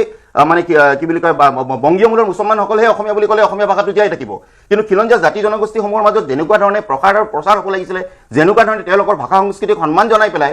এই নব্য অসমীয়াবাদত তেওঁলোকক আকোৱালি ল'ব লাগিছিলে, তেওঁলোকে তেনেকুৱাকৈ নল'লে। আৰু তাৰ ফলস্বৰূপে পৰৱৰ্তী পৰ্যায়ত কিছু ভুল বুজাবুজি হ'ল। আৰু ভুল বুজাবুজি বেছি হ'ল তেতিয়া, মই ভাবোঁ যে বেছি হ'ল তেতিয়া যেতিয়া বহিৰাগত মুছলমানক, বিশেষভাৱে বংগীয় মূলৰ পৰা অহা মুছলমানসকলক যেতিয়া একেবাৰে বুকুৰ মাজত আঁকোৱালি লৈ পেলাই অসমীয়া ভাষা উদ্ধাৰৰ মানে অভিযানত যেতিয়া নামিল, তেতিয়া এই খিলঞ্জীয়া জাতি জনগোষ্ঠীসকলৰ মাজত এটা সংশয়ৰ সৃষ্টি হ'ল যে সঁচাকৈয়ে সাংস্কৃতিক আগ্ৰাসন অসমীয়া নব্যবাদৰ জৰিয়তে সাংস্কৃতিক আগ্ৰাসন মানে ঘটাব বিচাৰিছে নেকি? আৰু তাৰ ফলত পৰৱৰ্তী পৰ্যায়ত আপোনালোকে দেখাই পাইছে যে কেনেকুৱা ধৰণে খিলঞ্জীয়া জাতি জনগোষ্ঠীবিলাক মানে বিভাজিত হৈছিলে। কিন্তু তাৰ পিছতে কিন্তু খিলঞ্জীয়া জাতি জনগোষ্ঠীসমূহে কিন্তু অসমীয়া ভাষাক স্বীকাৰ কৰি লৈছে। আজি মৰাণ, মটক, আজি দেউৰী, মিচিং, আজি যিমান আছে এই সকলোৱে কিন্তু অসমীয়া ভাষাক স্বীকাৰ কৰি লৈছে। মই অকণমান এক মিনিট মই লৈছোঁ। কিন্তু বসন্ত গোস্বামী ডাঙৰীয়াই তেখেতে যেনেকুৱা ধৰণে তেওঁ এটা নিৰ্দিষ্ট জনগোষ্ঠীহে অসমীয়া ভাষাক উদ্ধাৰ কৰিছে বুলি এনেকুৱা ধৰণৰ মন্তব্য প্ৰকাশ কৰিছে, এইটো কিন্তু গ্ৰহণ কৰিব নোৱাৰি। কাৰণ কিয়, আজি পূৰ্ববংগীয় মূলৰ লোকসকলে যদি অসমীয়া ভাষা গ্ৰহণ কৰিছে তাত তেওঁলোকৰ লাভ আছে। আজি তেওঁলোকে অসমীয়া ভাষা গ্ৰহণ কৰাৰ কাৰণে অসমীয়া মানুহে তেওঁলোকক আদৰণি জনাইছে, আমিও এতিয়া আদৰণি জনাওঁ যে তেওঁলোকে অসমীয়া ভাষা গ্ৰহণ কৰাটো আমি বেয়া পোৱা নাই, উই মষ্ট ৱেলকাম দেম। কিন্তু কথাটো হৈছে কি যে অসমীয়া ভাষা গ্ৰহণ কৰাৰ লগে লগে তেওঁলোকে অসমীয়া ভাষা বচাইছে বুলি আমাক ব্লেকমেইল কৰিব, এনেকুৱা ধৰণৰ আৰম্ভণিতে কৈছোঁ মই শামছুল বাৰিকো বহু সময় অপেক্ষা কৰি আছে। মই আৰম্ভণিতে কৈছোঁ, মই শামছুল বাৰিকৰ পিছত প্ৰদ্যুম্ন গোস্বামী আপোনাৰ ওচৰলৈ আহিম। ব্লেকমেইলৰ কথাটো মই আৰম্ভণিতে কৈছোঁ আৰু লগতে কৈছোঁ কোনোবাই যদি অসমীয়া সমাজত বা এখন সমাজ সভ্যতাত জিন গৈ সেই সমাজ সভ্যতাৰ ভাষাটোক মাতৃভাষা হিচাপে গ্ৰহণ কৰিছে, সৰু এটা অজুহাতত তেওঁ সেই মাতৃভাষাটো পৰিহাৰ কৰিব নেকি? যদিহে পৰিহাৰ কৰে তেনে ব্যক্তিয়ে নিজৰ মাতৃভূমিখনকো পৰিহাৰ কৰিব বা নিজৰ মাতৃভূমিখনকো বিশ্বাসঘাতকতা কৰাৰ স্কোপ থাকিব। যি কি নহয়, শামছুল বাৰিক আপোনাৰ ওচৰলৈ গৈছোঁ, কি মন্তব্য কৰিব? ইতিমধ্যে সকলোৰে মন্তব্য আপুনি শুনি আছে, কি ক'ব? হয়, এটা কথা মই আৰম্ভণিতে ক'ব খুজিম, চুকাফাৰ দিনৰ পৰা আজিৰ তাৰিখলৈকে অসমীয়া জাতি নিৰ্মীয়মান এটা জাতি হিচাপে গঢ় লৈ উঠিছে আৰু সংমিশ্ৰণৰ ফচল অসমীয়া জাতি। অসম সাহিত্য সভাই প্ৰকৃততে অসমীয়া জাতিৰ সংজ্ঞা কি দিব খুজিছে এতিয়াও এইটো সন্দেহৰ মানে আৱৰ্ততে আছে বুলি আমি ভাবোঁ। আৰু শেহতীয়াকৈ অসম সাহিত্য সভাৰ সভাপতি ডক্টৰ বসন্ত গোস্বামী ডাঙৰীয়াই অসমীয়া ভাষাক চৰ্চাপৰীৰ ভূমিকা সম্পৰ্কে যি বক্তব্য ৰাখিছে, সেই বক্তব্যত অৰ্ধসত্য বুলিহে মই ক'ব খুজিম, আংশিকভাৱে সত্য। কাৰণ অসমীয়া ভাষা সাহিত্য বা অসমীয়া সংস্কৃতি গ্ৰহণ কৰা, অসমীয়া মাধ্যমৰ বিদ্যালয়ত পঢ়া, অসমীয়া মাধ্যমৰ বিদ্যালয় প্ৰতিষ্ঠা কৰা চৰ চাপৰিৰ লোকসকলৰ এটা গুৰুত্বপূৰ্ণ ঐতিহাসিক অৱদান আছে, সেইটোক আমি অস্বীকাৰ কৰিব নোৱাৰোঁ। আৰু অম্বিকাগিৰি ৰায়চৌধুৰীয়ে যদিও সেই সময়ত পূৰ্ববংগীয় মূলৰ মুছলমানসকলৰ আগ্ৰাসনৰ ফলত শংকা প্ৰকাশ কৰিছিলে, কিন্তু শেহতীয়াকৈ তেওঁ এই কথাটোও কৈছিলে যে তেওঁলোকে অসমীয়া ভাষা গ্ৰহণ কৰিব লাগে আৰু অসমীয়া দিন যাব লাগে। গতিকে এই ঐতিহাসিক বাস্তৱতাটো আমি স্বীকাৰ কৰিব লাগিব। আৰু গোস্বামী ডাঙৰীয়াই যিষাৰ কথা উল্লেখ কৰিলে যে চৰ চাপৰিৰ লোকসকলে যদি লোকপিয়লত অসমীয়া ভাষা পৰৱৰ্তী সময়ত নিলিখে, তেতিয়াহ'লে অসমীয়া ভাষীসকল সংখ্যালঘুত পৰিণত হ'ব। এইটো এটা আংশিক সত্য, কাৰণ অসমত অসমীয়া ভাষী সংখ্যা বৃদ্ধিত প্ৰতিটো জনগোষ্ঠীৰ গুৰুত্বপূৰ্ণ ভূমিকা আছে। আৰু এই কথাটো মই উল্লেখ কৰিম, চৰ চাপৰিৰ মানুহখিনি অসমীয়া নহয় নেকি? এই কথাটো যদি অসমীয়া ভাষা গ্ৰহণ কৰিছে, 1951 চনৰ পৰা লোকপিয়লত তেওঁলোকে অসমীয়া ভাষা মাতৃভাষা বুলি লিখিছে, অসমীয়া মাধ্যমৰ বিদ্যালয় প্ৰতিষ্ঠা কৰিছে, অসমীয়া ভাষাত গৱেষক ওলাইছে, লেখক ওলাইছে, এইবিলাক তেন্তে অসমীয়া নহয় নেকি? তেওঁলোক অসমীয়া জাতিৰ অংশীদাৰ নহয় নেকি? এই প্ৰশ্নটোৰ উত্তৰো বসন্ত গোস্বামীৰ পৰা আমি বিচাৰিম। আৰু দ্বিতীয়তে তেওঁ এটা কথা এই ধৰণে উপৰুৱাকে উল্লেখ কৰি গ'ল যে শিৱসাগৰ জিলা, যোৰহাট, শিৱসাগৰ জিলা যদি আপোনালোকে চাই অসমীয়া ভাষা সাহিত্যৰ পীঠস্থান বুলি আমি কওঁ। আৰু আজিৰ তাৰিখত যদি অসমীয়া ভাষা সাহিত্যৰ মাইলৰ খুঁটি বুলি এতিয়াও কোৱা হয়, শিৱসাগৰে কিন্তু ধৰি ৰাখিছে। অসম সাহিত্যৰ প্ৰথম অধিৱেশনখন শিৱসাগৰতে হৈছিল। এতিয়া শিৱসাগৰত যে অসমীয়া ভাষী ছাত্ৰ ছাত্ৰী উত্তীৰ্ণ হাৰ কমিছে, এই তথ্যটো তেখেতে স্পষ্টকৈ আমাৰ আগত দিব লাগিব, সমজুৱাকৈ দিব লাগিব। এনেধৰণৰ ভুল তথ্যও দিব নালাগে। আৰু তাৰ লগতে মই উল্লেখ কৰিম, তেখেতে কৈ গ'ল যে বড়োসকলে বড়ো ভাষা কয়, মিচিংসকলে মিচিং ভাষা কয়। এইটো ইয়াত ক'বলগীয়া একো নাই, তেওঁলোকে ঐতিহাসিকভাৱে বড়ো, তেওঁলোক ঐতিহাসিকভাৱে মিচিং, ইয়াত ক'বলগীয়া নাই। কিন্তু কথাটো হ'ল কি, যদি বড়োসকল অসমীয়া হয় বুলি আমি ভাবোঁ, মিচিংসকল অসমীয়া হয় বুলি ভাবোঁ, তেতিয়াহ'লে আমি এই ধৰণে যদি বক্তব্য ৰাখিব লগা হয় সাহিত্যবাৰ মঞ্চৰ পৰা, তেনেহ'লে তেওঁৰ সেই বক্তব্যত আমি উগ্ৰ জাতীয়তাবাদৰ এটা গুণ পাইছোঁ। আৰু যদি বড়োসকল নহয়, তেতিয়াহ'লে আমি সেই শেষত কৈ থব খুজিছোঁ, অনুপমা বসুমতাৰী তেনেহ'লে অসমীয়া কবি নহয়, তেনেহ'লে ভিগুমণি কাগজ, ডক্টৰ নাহেন্দ্ৰ বৰদলৈ অসমীয়া নহয়। এইখিনিকে মই ক'ব খুজিম। হয়, আপুনি বিশ্লেষণ আগবঢ়ালে। এতিয়া প্ৰদ্যুম্ন গোস্বামী, চাগৈ আপোনাৰ মন্তব্যৰ পিছত মই বিৰতি ল'ব লাগিব। সকলোৰে কথা শুনি আপুনি অলপ সময় আছে নহয়, অলপ সময় পাম। 3 মিনিট। প্ৰথম কথাটো হ'ল কি, মই অকণমান শেষত ক'ব বিচাৰিলোঁ কিয় কালিৰ পৰা বিষয়টোক লৈ পেলাই মই বহুখিনি কথা কৈ আছোঁ। আৰু দ্বিতীয় কথাটো হ'ল এই বিষয়টো সন্দৰ্ভত ইছমাইল হুছেইন ডাঙৰীয়াৰ মন্তব্যটো মোৰ কাৰণে বৰ গুৰুত্বপূৰ্ণ নহয়। মোৰ কাৰণে আটাইতকৈ গুৰুত্বপূৰ্ণ গৰিয়ামৰীয়া দেশী জনগোষ্ঠীয়ে কি কৈছে। আমি অসমীয়া সমাজ বুলি যে কওঁ, অসমীয়া সমাজখন হিন্দু মুছলিমৰ সমাজ বুলি যে কওঁ, এই হিন্দু মুছলিমৰ সমাজ বুলি কোৱাৰ লগে লগে ইয়াত বড়ো, কছাৰী, ৰাভা, আপোনাৰ কলিতা, কোচ, গৰিয়ামৰীয়া দেশী, এইখন হৈছে অসমীয়া সমাজ, যিখন সমাজৰ প্ৰত্যেকজন ব্যক্তিৰ ইতিহাসটো 800 বছৰ 1000 বছৰ পুৰণি। আজি যিসকল গৰিয়ামৰীয়া দেশী লোক অসমীয়া সমাজৰ এক অবিচ্ছেদ্য অংগ, সেইসকল লোকো আপোনাৰ ৰাভা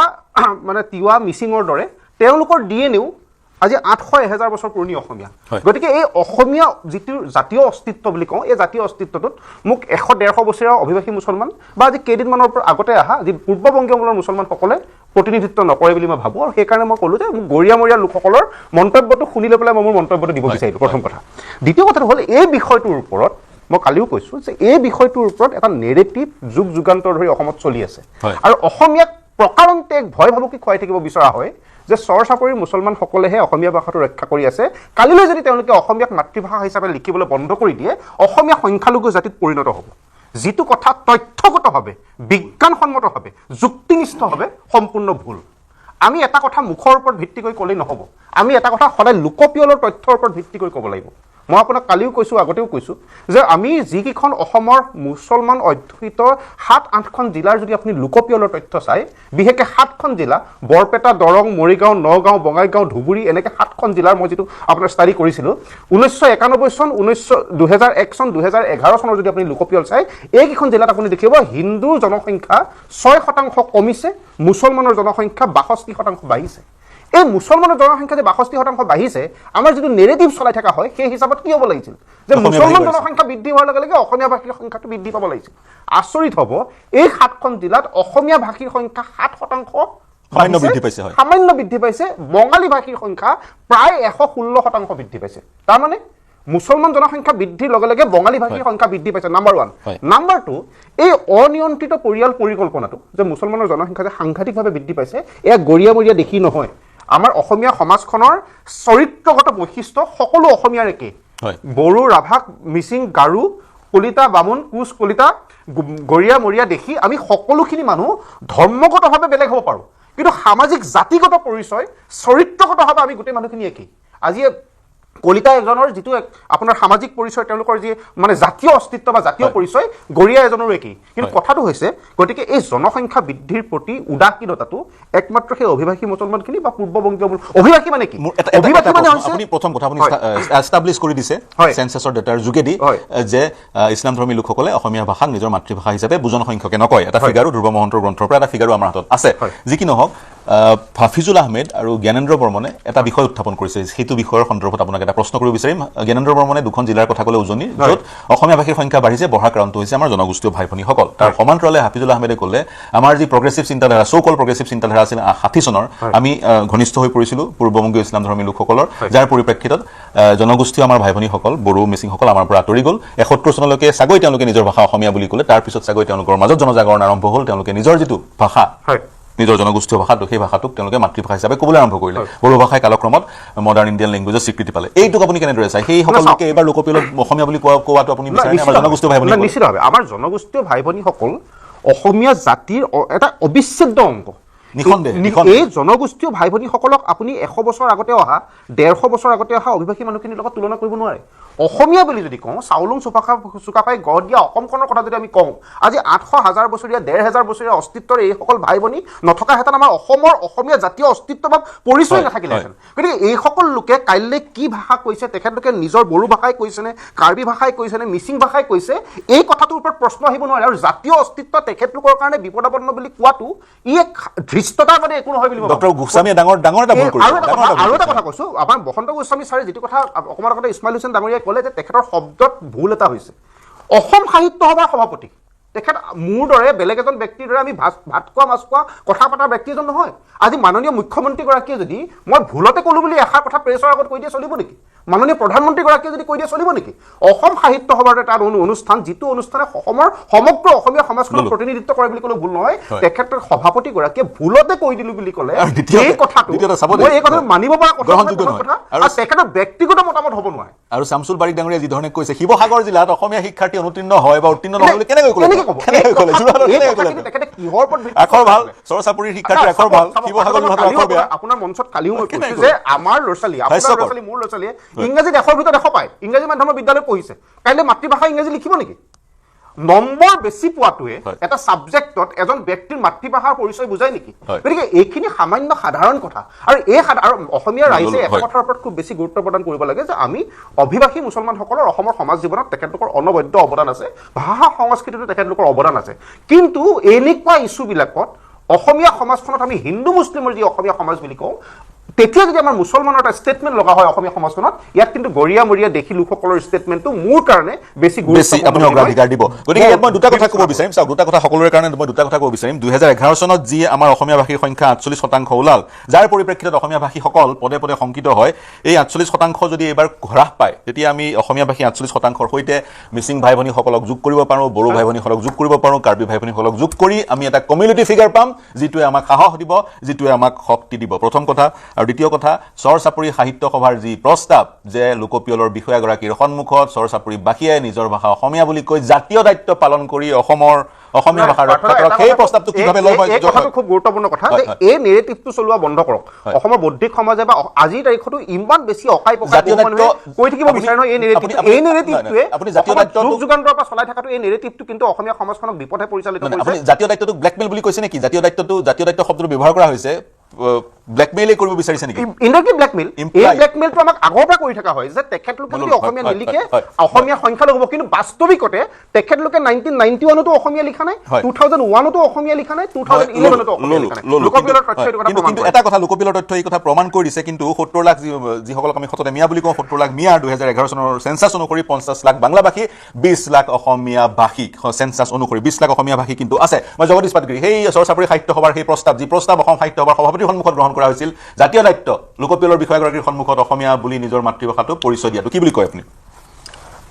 গোটেই বিষয়টো এনেকুৱা যে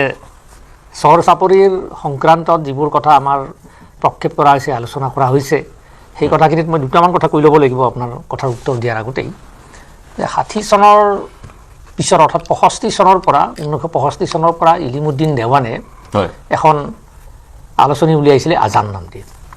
আৰু সেই আলোচনীখনত অকল যে চৰ চাপৰি বা ইছলাম ধৰ্মাৱলম্বী লোকসকলে লিখা মেলা কৰিছিল এনেকুৱা নহয়, তাত অসমৰ বহুত দিগগজ সাহিত্যিক হিচাপে প্ৰতিষ্ঠিত সেই সময়ত নৱগত লেখকো অংশগ্ৰহণ কৰিছিল। তেওঁলোকেও অসমীয়া সমাজৰ লগত অসমীয়া ভাষাটোৰ জৰিয়তে মিলি যোৱাৰ এটা প্ৰৱণতা যে হোৱা নাছিল এনেকুৱা নহয়, এই কথাবিলাক আমি স্বীকাৰ কৰোঁ। একেধৰণে আমি কলগেছিয়াত 3 চনত যেতিয়া সাহিত্য সভাৰ অধিৱেশন পাতিছিলোঁ, আমি নিজে জড়িত আছিলোঁ, হোমেন বৰগোহাঁই ছাৰ তেতিয়া সভাপতি আছিলে, এটা পৰিৱেশ নিৰ্মাণ কৰা হৈছিলে গোটেই জাতি গঠনৰ প্ৰক্ৰিয়াটোৰ ক্ষেত্ৰত। বাকী লোকপিয়লৰ কথা ইত্যাদি ক্ষেত্ৰত যিকেইটা কথা আহিছে সেই সময়ছোৱাত বিশেষভাৱে তাৰ 2 বছৰমান আগতে চৰ চাপৰি সাহিত্য সভাৰ জন্ম হৈছিলে। আৰু 11 চনৰ লোকপিয়লত যিটো ঘটনা ঘটিছে, এই ঘটনা সংক্ৰান্তত মই মোৰ 2জনমান বন্ধুৰ পৰা মই এই খবৰখিনি তেতিয়াই পাইছিলোঁ যে গণনাকাৰী যিসকল বিষয়া আছিলে বা লোক আছিলে তেওঁলোকে বেছিভাগেই বাংলাভাষী লোক আছিলে। আৰু বাংলাভাষীসকলে অসমত ভাষিক বা বাংলা ভাষাৰ অসমত আগ্ৰাসনৰ যিটো প্ৰৱণতা সেইটো নতুন কোনো কথা নহয়, পুৰণি কথা, ব্ৰিটিছৰ দিনৰ পৰাই আছিল। সেই লোকপিয়লৰ সেই সময়ছোৱাটো চৰ চাপৰি সাহিত্য সভাৰ কেতবোৰ বিষয়াৰ জৰিয়তে সাহিত্য সভাখনে ইনভলভ হোৱা বুলি মই কোৱা নাই, অন্তৰ্ভুক্ত মানে কি কৰিছিলে, এই গণনাকাৰীসকলক ফুচুলাই নিয়মমতে আপুনি জানে যে লোকপিয়লৰ গণনাকাৰীসকলে যিটো ভাষাত কথা ক'ব, উত্তৰ যিটো ভাষাত যাব সেই ভাষাতেই তেওঁলোকে তেওঁলোকৰ মাতৃভাষা বুলি লিখিব লাগে বা লিখাটো নিয়ম। আৰু এই কথাটো তেওঁলোকে আওকাণ কৰি বাংলা ভাষাত লিখিব লাগে বুলি তেওঁলোকক ইনষ্ট্ৰাকশ্যন দিয়া বুলি পতিয়ন নিয়াই তেওঁলোকৰ দ্বাৰা লিখাই লোৱা বুলিও এটা সূত্ৰত আমি পাইছিলোঁ। গতিকে সেই ধৰণেও 11 চনৰ লোকপিয়লত এটা ষড়যন্ত্ৰমূলক কথা বুলি আমি শুনিছোঁ। এইবোৰ কথাও আওকাণ কৰিব নোৱাৰি। আৰু এতিয়াও যে আমাৰ আগন্তুক লোকপিয়লত বাংলা ভাষাক সম্প্ৰসাৰণ কৰাৰ কাৰণে, ভাষিক সম্প্ৰসাৰণ এটা মিছা কথা নহয়, 92 চনতে ৰবাৰ্ট ফিলিপছনৰ এখন বিখ্যাত গ্ৰন্থ লিংগুইষ্টিক ইম্পেৰিয়েলিজম, তাই এই কথাবিলাক গোটেই পৃথিৱী বিখ্যাত গ্ৰন্থ, বিশেষকৈ ইংৰাজী ভাষাৰ জৰিয়তে কেনেকৈ এটা লিংগুইষ্টিক ইম্পেৰিয়েলিজম হৈ আছে ভৌগোলিকভাৱে, সাংস্কৃতিকভাৱে, ৰাজনৈতিকভাৱে, সেই কথাটো আমি অস্বীকাৰ কৰিব নোৱাৰোঁ। গতিকে আমাৰ ওচৰ চুবুৰীয়া বাংলা ভাষায়ো সেই ধৰণৰ এটা আগ্ৰাসনৰ প্ৰক্ৰিয়াটো তাহাঁতিৰ দিনৰ পৰা চলাই আছে, এইটো গোপনীয় ৰাখে। সেই কথাবিলাকো ক্ৰিয়া কৰিছে বহুত পৰিমাণে। এতিয়া যা হওক, মই এইখিনি কথা এইটো স্পষ্ট কৰি দিব খুজিছোঁ যে অসমৰ সংস্কৃতি, অসমৰ জাতিটোৱে গঠন হৈছে অসমৰ থলুৱা মানুহখিনিক লৈ নানান উপাদানৰ মাজেৰে। মই ব্যাখ্যা কৰিব নাযাওঁ, এইখিনিক আমি কোনো কাৰণতে, মই আৰম্ভণিতে কৈছোঁ যে আমাৰ জনগোষ্ঠীয় কথাবিলাকক আমি কোনো কাৰণতে ভুলতে অস্বীকাৰ কৰিবই নোৱাৰোঁ। আমি শিৱসাগৰ, যোৰহাট, বৰপেটা, লখিমপুৰ যিকোনো এখন ডিষ্ট্ৰিক্টক বাদ দি বা তাত থকা মানুহখিনিক বাদ দি অকল চৰ চাপৰিৰ মানুহখিনিৰ ওপৰতে যে অতিৰঞ্জনভাৱে কওঁ যে সেইখিনি নহ'লে নিলিখিলে আমাৰ ভাষাটোৱে তললৈ যাব, আমি দ্বিতীয় শ্ৰেণীৰ নাগৰিক হ'ম, সেইটো গ্ৰহণযোগ্য নহয়। আৰু তাৰ সমান্তৰালে আপুনি এটা গুৰুত্বপূৰ্ণ দিশ উল্লেখ কৰিছে, ভাষাৰ আগ্ৰাসন, বাংলা ভাষাৰ আগ্ৰাসন অসমত সেই ব্ৰিটিছৰ সময়ৰ পৰাই আছিলে। বহু কষ্ট কৰি বহু বৰেণ্য ব্যক্তিৰ কষ্টৰ ফলত আজিৰ আমি অসমীয়া ভাষাৰ এই ৰূপটো পাইছোঁ। গতিকে এই অসমীয়া ভাষাৰ ৰূপটো ৰক্ষা কৰিবলৈ বা এই পৰ্যায়ৰ পৰা ভাষাটোক আন এটা পৰ্যায়লৈ লৈ যাবলৈ, ভাষাটোৰ উত্তৰণৰ কাৰণে আমি সকলো দায়বদ্ধ। অসমৰ প্ৰতিটো জাতি, জনগোষ্ঠী, খিলঞ্জীয়া, ভূমিপুত্ৰ সকলো দায়বদ্ধ। আৰু যিসকল পমুৱা মুছলমান তেওঁলোকে নিজৰ মাতৃভাষা, যদি তেওঁলোকৰ মাতৃভাষা অসমীয়া, তেওঁলোকে অসমীয়া বুলি লিখক, কিন্তু ব্লেকমেইল কৰিব নালাগে। ক্ষোভিত হৈ বা তেওঁলোকক সেৱা প্ৰতিপন্ন কৰিছে বুলি সেই অজুহাতটো লৈ তেওঁলোকে পুনৰ তেওঁলোকৰ মাতৃভাষা বাংলা বুলি লিখাটো অবিজ্ঞানসন্মত আৰু কেতিয়াও গ্ৰহণযোগ্য নহয়। কাৰণ এবাৰ যদি মাতৃভাষা অসমীয়ালৈ হৈছে, এটা পৰ্যায়ৰ মাজেৰে হৈছে, এটা প্ৰচেছৰ মাজেৰে হৈছে, সেইটো আকৌ বাংলা হৈ যাবগৈ নোৱাৰে। চাওক, এতিয়া এই বিচ্ছিন্নতাবাদী প্ৰকৃতি, ধৰ্মীয় বিচ্ছিন্নতাবাদী প্ৰকৃতি আমি চৰঞ্চল বিশেষত দেখিবলৈ পাইছো। আৰু গতিকে তেওঁলোকে অসমীয়া ভাষাটো গ্ৰহণ কৰা মানে কিন্তু অসমীয়া হ'ব নোৱাৰিব। এতিয়া মই ইংৰাজী সাহিত্য ছাত্ৰ, ইংৰাজী কওঁ, তাৰ মানে তো মই ইংৰাজ হৈ যোৱা নাই। গতিকে অন্তৰ আত্মাৰ পৰা ইয়াৰ ঐতিহ্য সংস্কৃতিৰ লগত একাত্ম হ'ব লাগিব। ভূপেন হাজৰিকাদেৱে কৈ থৈ গৈছে, এই মাতৃমূলাসকলহে অসমীয়া। গতিকে সেই পথেৰে আহি পেলাই অসমীয়া হ'লে আমাৰ আপত্তি নাই। আৰু দ্বিতীয় এটা কথা মই ক'ব খুজিছোঁ অত্যন্ত বিনম্ৰতাৰে, বৃহত্তৰ অসমীয়া সভ্যতা সংস্কৃতি আমি সমৃদ্ধি কৰাৰ স্বাৰ্থত অসমীয়া ভাষাক সমন্বয়ৰ ভাষা হিচাপে আগবাঢ়িব লাগিব। আৰু এই ক্ষেত্ৰত যিটো বাঙালী হিন্দু সমাজৰ যিটো অৱদান, সেইটো আমি কিন্তু অস্বীকাৰ কৰিলে নহ'ব। মই নিজে অসমীয়া পৰিচয় নামৰ এখন মঞ্চ গঠন কৰি, আপুনি জানে, আপোনাক মই জনাইছিলোঁ, আপোনাৰ টকশ্ব'তো সেই বিষয়ে আলোচনা হৈছিলে। আমি কেন্দ্ৰীয় মিনিষ্টাৰক লগ কৰিছিলোঁ, বাঙালী হিন্দু সমাজৰ প্ৰতিনিধিয়ে মোক কথা দিছিলে যে আমি অসমীয়া ভাষা দেখুৱাই পেলাই আমি আগবাঢ়িম। আৰু ইণ্টাৰেষ্টিং কথা মই অসমৰ ৰাইজক আজি ক'ব খুজিছোঁ, এই মঞ্চখনৰ নাম অসমীয়া পৰিচয় দিবলৈ মোক শিলাদিত্যদেৱে কৈছিলে যে বৰ্মন অসমীয়া পৰিচয় দিয়ক, আপোনাৰ লগত আছোঁ, আপোনাৰ লগত যাম। আমি কেন্দ্ৰীয় মন্ত্ৰীক লগ ধৰিছিলোঁ, অসমত কিছুমান দাবী উত্থাপন কৰিছিলোঁ, ইউনিফৰ্ম চিভিল কোড লাগে, এইবিলাক দাবী উত্থাপন কৰিছিলোঁ। গতিকে আৰু মই বিভিন্ন ঠাইত গৈছোঁ, কাউলি, আঙাৰকাটা আদি বিভিন্ন বাঙালী অদ্বৈত হিন্দু অঞ্চলত গৈছোঁ। আৰু তেওঁলোকৰ বহুতে আজি অসমীয়া সত্তাৰ সৈতে একাত্ম অনুভৱ কৰিছে। মই ভাবোঁ সেই সকলক আমি বৃহত্তৰ অসমীয়া সমাজৰ অংশ হিচাপে আকোৱালি লৈ একাত্মভাৱে আগবাঢ়িব লাগিব ই আমাৰ অসমীয়া ভাষা সাহিত্য সংস্কৃতি সমৃদ্ধ কৰিব কিন্তু মিয়াসকলৰ অসমীয়া ভাষা চৰ্চাটো যিমান হাইলাইট হৈছে বাঙালী হিন্দু সমাজৰ অসমীয়া ভাষা চৰ্চাটো সিমান হাইলাইট হোৱা নাই নীলমোহন ৰয় দৰে যি বিখ্যাত অসমীয়া লেখক আছে এনেকুৱা অনেক উদাহৰণ আছে হালদাৰে আপোনাৰ মৰিগাঁৱত গোৱালপাৰাত অসমীয়া মাধ্যমৰ স্কুল স্থাপন কৰিছিলে এই কথাবিলাকো কিন্তু আছে আমি সমন্বয়েৰে আগবাঢ়িব লাগিব ব্ৰিটিছৰ যি ডিভাইড এণ্ড ৰুল পলিচি তাত আমি চামিল হ'ব নালাগে ব্ৰিটিছ অহাৰ আগতে সূৰ্য কুমাৰ ভূঞাদেৱে কৈ থৈ গৈছে যে অসমীয়া বাঙালীৰ সমন্বয়ৰ গংগা যমুনা প্ৰবাহিত হৈছিল সেই সমন্বয়ৰ গংগা যমুনা আমি আকৌ প্ৰবাহিত হ'ব দিব লাগিব অসমীয়া ভাষা অসমীয়াৰ সূৰ্য আৰু সাগৰেৰে জীয়াই থাকিব বাংলাদেশী মিয়াৰ কৃপাত নহয় সেইটো কথা স্পষ্ট হোৱা প্ৰয়োজন আৰু বসন্ত গোস্বামীদেৱে পদত্যাগ কৰি পেলাই অসম সাহিত্য সভাৰ সভাপতিৰ দায়িত্ব এজন মিচিং সমাজৰ ব্যক্তিক এজন বড়ো সমাজৰ ব্যক্তিক অৰ্পণ কৰক সেই দাবী আমি উত্থাপন কৰিছো হয় শামছুল বাৰিক ডাঙৰীয়া শেষৰটো মন্তব্য 1.5 মিনিট 1 পৰা 1.5 মিনিট সময় কম আছে কি ক'ব বিচাৰিব হয় অহা লোকপিয়লত আমি নিশ্চিতভাৱে ভাবিম অসমৰ প্ৰতিটো জনগোষ্ঠীয়ে নিজৰ নিজৰ মাতৃভাষাৰ পৰিচয় দিয়াৰ উপৰিও অসমীয়া ভাষাৰ সমৃদ্ধিত নিশ্চয় সহযোগিতা আগবঢ়াব আৰু যিসকলে স্বইচ্ছাই অসমীয়া মাতৃভাষা বুলি ক'ব খোজে তেওঁলোক অসমীয়া জাতিৰ সৈতে বিলীন হ'ব লাগে অসমীয়া সংস্কৃতিৰ সৈতে বিলীন হ'ব লাগে আৰু মৌলবাদী প্ৰৱণতাৰ পৰা আঁতৰত থাকি যদি অসমীয়া ভাষা গ্ৰহণ কৰে তাত আমাৰ ক'ব লগা নাই আৰু এইখিনিতে মই এই কথাও সংযোগ কৰিম যে অসমীয়া জাতি হিন্দু মুছলমানৰ পটভূমিত জন্ম হোৱা এটা জাতি নহয় অসমীয়া জাতি গঢ় লৈ উঠিছে অসমৰ বিভিন্ন কলা কৃষ্টিৰে পৰিবেষ্টিত এটা সমন্বয়ৰ ধাৰাৰ মাজেদি এই কথাটো আমি মনত ৰখা ভাল আৰু শেষত এই কথা আশা কৰিম যে চৰ-চাপৰিৰ যিসকল লোক স্বইচ্ছাই ওলাই আহিছে মই আকৌ কৈছো আৰু যিসকলে অসমীয়া ভাষাত অধ্যয়ন কৰি অসমীয়া ভাষাৰ সমৃদ্ধিত অৱদান আগবঢ়াইছে সেই ধৰণে বাঙালী হিন্দুসকলো স্বইচ্ছাই আগবাঢ়ি আহিছে সকলোৱে অসমীয়া ভাষাৰ সমৃদ্ধিত আগবঢ়াওক কিন্তু বসন্ত গোস্বামীয়ে ক'বৰ দৰে যদি বড়ো মিচিং এই জনগোষ্ঠীসকলে কেৱল বড়ো মিচিং ভাষা কয় বুলি তেওঁলোকক মানে হীনমন্যতাত ভোগায় তেতিয়াহ'লে কিন্তু অসমীয়া জাতিৰ কলেবৰ বৃদ্ধি নাপায় আৰু অসম সাহিত্য সভাৰো চৰিত্ৰ অৱনমিত হ'ব বুলি ভাবিছোঁ এইখিনিতে মই হিন্দীভাষীসকলৰ কথা ক'ব বিচাৰিছোঁ অসমত কিন্তু 2011 চনৰ চেন্সাছ মতে 21 লাখ হিন্দীভাষীও আছে যিসকল বিভিন্ন সময়ত 1826 চনৰ পিছত মূলতঃ ৰাজস্থান উত্তৰ প্ৰদেশ আৰু বিহাৰৰ পৰা অসমলৈ আহিছিল তেওঁলোকেও কিন্তু অসমীয়া ভাষাটো গ্ৰহণ কৰক অসমীয়া জাতিৰ সৈতে সম্পৃক্ত হওক আৰু যদি তেওঁলোকে অসমীয়া ভাষাটো গ্ৰহণ কৰিছে তেওঁলোকেও লোকপিয়ল বিষয়াগৰাকীৰ সন্মুখত নিজৰ ভাষাটো অসমীয়া বুলি লিখক যদিহে গ্ৰহণ কৰিছে যদি হিন্দী মাতৃভাষা হৈ আছে ভাৰতীয় নাগৰিক মাতৃভাষা হিন্দু হ'বই পাৰে অসমত থাকিবই পাৰে কিন্তু যদিহে অসম বা আশা কৰিম তেওঁলোকেও সেই ধৰণেৰে নিজৰ পৰিচয় দাঙি ধৰক যি কি নহওক মই এতিয়া ষ্টুডিঅ'লৈ আহিম আৰম্ভ কৰিছোঁ হাফিজুল আহমেদ আপোনাৰ পৰা গৰিয়া উন্নয়ন পৰিষদৰ হাফিজুল আহমেদ হয় শেষৰটো মন্তব্য 1 মিনিটৰ সময় আছে হয় চাওক চৰ-চাপৰিৰ মুছলমানসকলক যেনেধৰণে মানে আহ্বান কৰা হৈছে যে তেওঁলোকে লোকপিয়লত অংশগ্ৰহণ কৰক তাত আমাৰ আপত্তি নাই আমি অসমীয়া বুলি কওক আমি তাত ৱেলকাম কৰিছোঁ কিন্তু তাৰ লগে লগে তেওঁলোকে এই কথাও চিন্তা কৰা উচিত যে তেওঁলোকে অসমীয়া বুলি কোৱাটোত তেওঁলোকৰো স্বাৰ্থ এটা জড়িত হৈ আছে কাৰণ আজি যদি মই ইংলেণ্ডত গৈ পেলাই যদি মই ইংৰাজী ভাষা ক'লেও ইংৰাজী মানুহে মোক আঁকোৱালি ল'ব আৰু মই যদি বাহিৰৰ পৰা গৈ পেলাই ইংলেণ্ডত থাকি অসমীয়া কি বুলি কয় তাৰ সভ্যতা সংস্কৃতিক যদি মই সন্মান নকৰোঁ তেতিয়াহ'লে তেওঁলোকে মোক কিয় আঁকোৱালি ল'ব গতিকে এই কথাটো তেওঁলোকে মনত ৰখা উচিত সদায় তেওঁলোকে এই কথাটো ভবা উচিত নহয় যে অসমীয়া ভাষা তেওঁলোকে অসমীয়া শিকা নাই নিজৰ কাৰণে শিকিছে তেওঁলোকে নিজৰ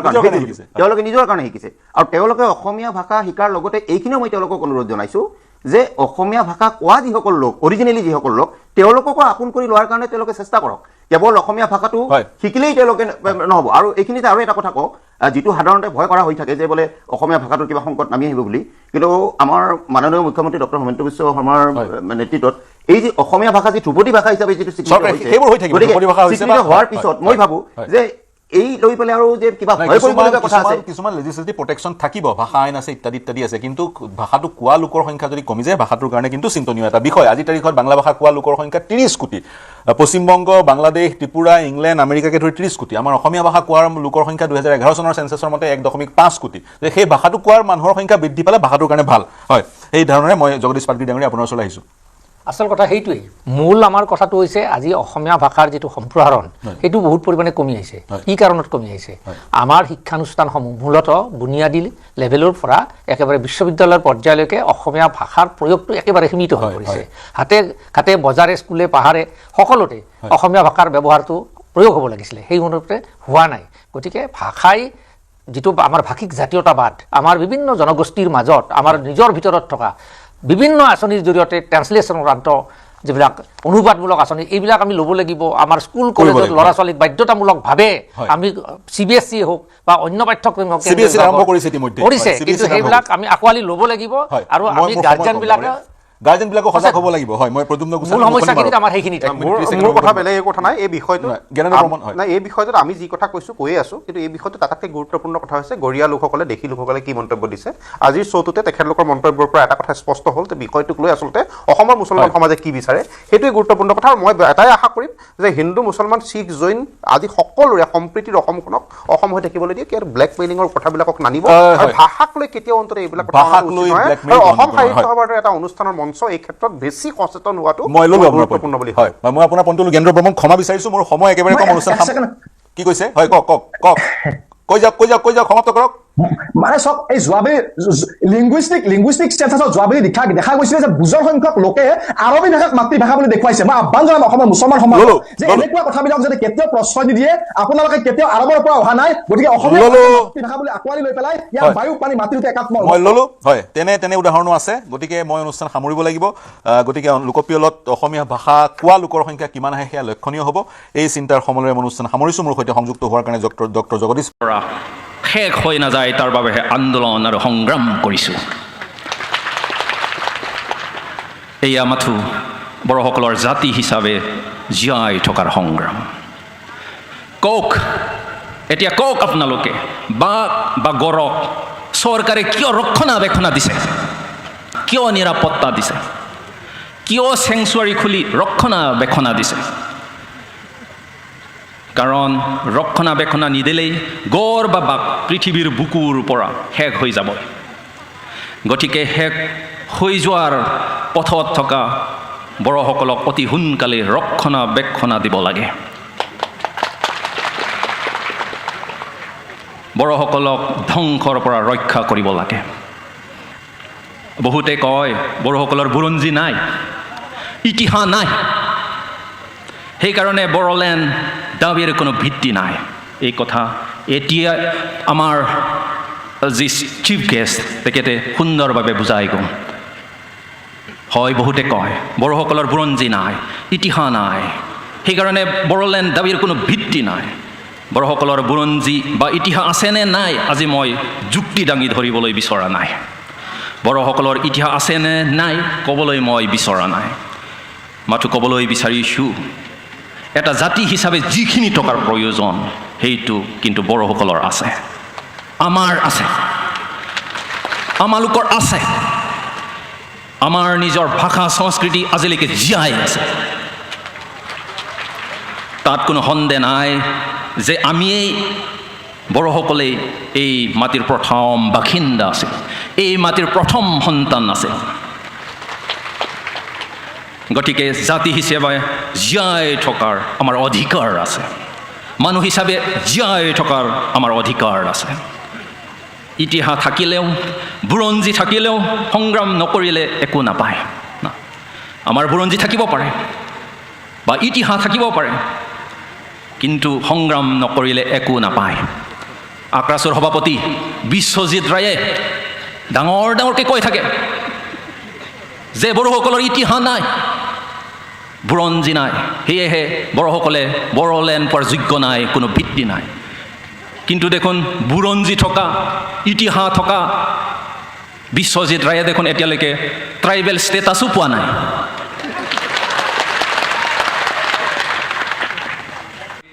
बेनिखायनो जोंहा दिनै जारिमिन दंना गैया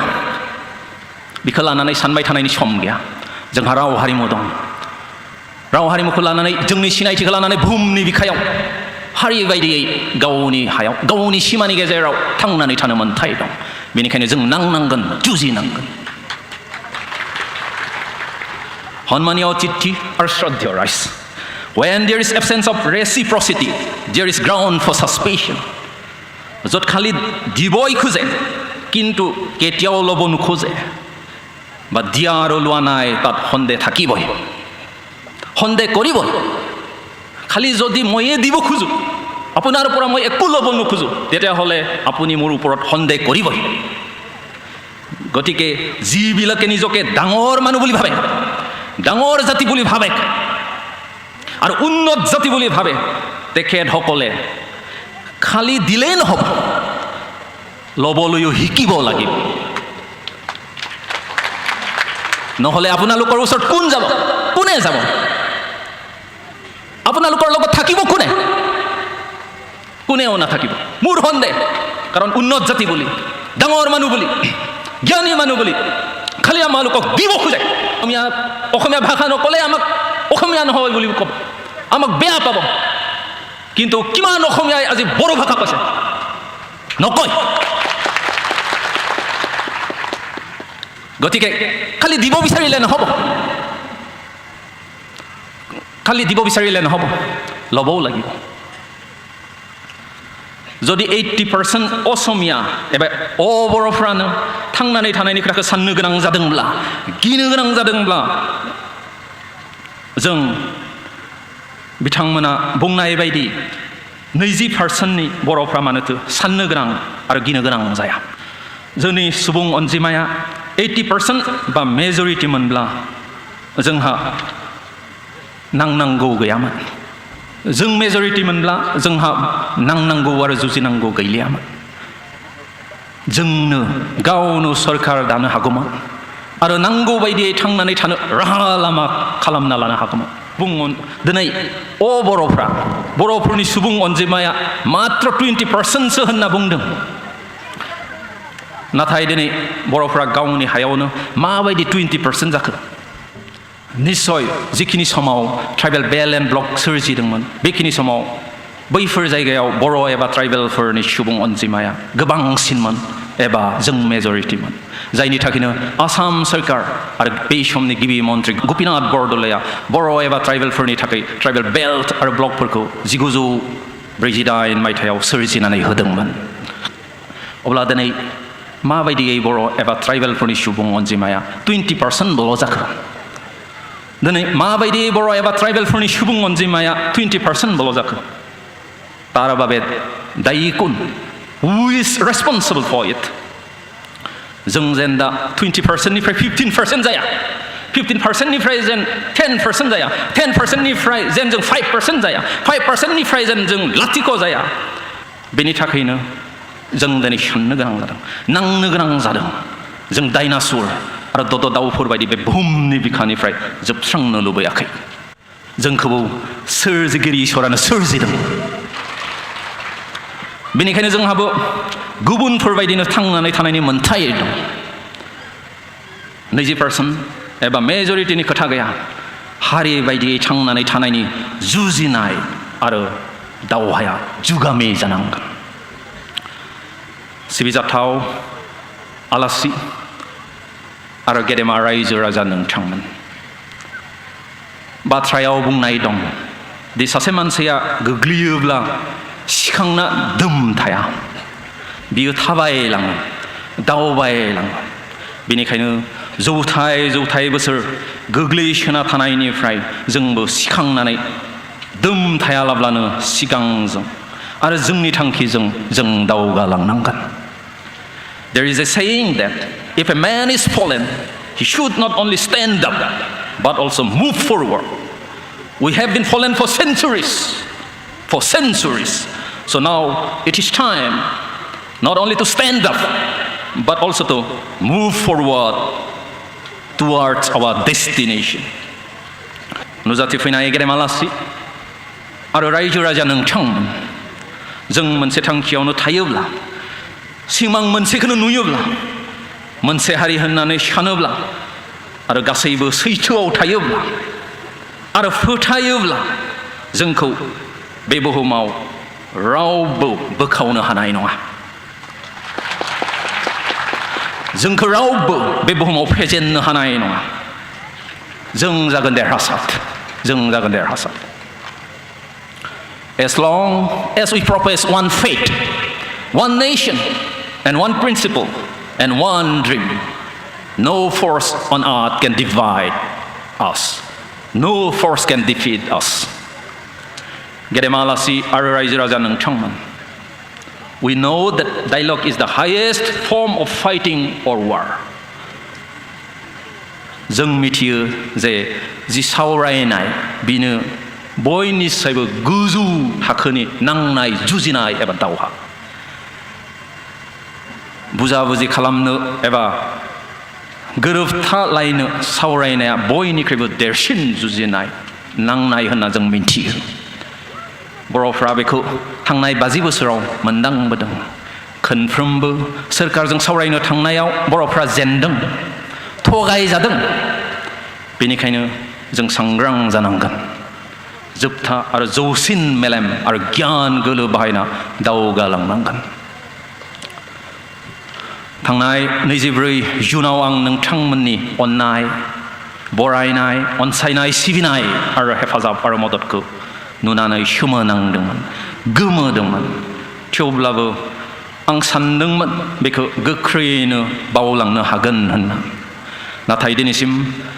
नोंथांमोना आंखौ बावनो सम आरो खाबु होआखिसै दिनैसिम नोंथांमोना लैहोर केम्पआव फैना आंखौ जिबायदि बरायदों अनसायदों सिबिदों आरो हेफाजाब आरो मदद होदों बेखौ नुनानै आरोबाव आं सोमोनांदों आंहा नोंथांमोननो होफिननो जेबो गैया नोंथांमोननि हारि बायदियै थांनायनि जि स्पिरिट जिउमा एबा आत्मा बेखौ नुनानै आं इनायनो गोमोदों सोमोदों आरो रंजानायबो मोनदों आं फोथायदों नोंथांमोननि जि हारि बायदियै थांना थानायनि हास्थायनाय नाजानाय एबा स्पिरिट एबा जिउमा एबा आत्मा बेखौ रावबो फेजेननो हानाय नङा नोंथांमोना जेरै आंजों लोगोआव दं आंबो मोदोमै जिउयै अराय नोंथांमोनजोंनो थागोन आरो थाबाय थागोन नोंथांमोननि हारि बायदियै थांनानै थानायनि जि स्पिरिट एबा जिउमा बेनो सानसेब्लाबो जोंखौ देरहासार खालामगोन होनना आंहा गोथौ गुवार फोथायनाय दं Last but not the least, I would like to thank the media for covering this auspicious day, the celebration of the 27th anniversary of National Democratic Front of Berlin. We have dedicated the 27th anniversary of National Democratic Front of Berlin for the peace and resolution of the conflict. So I would like to request all the media to convey our message,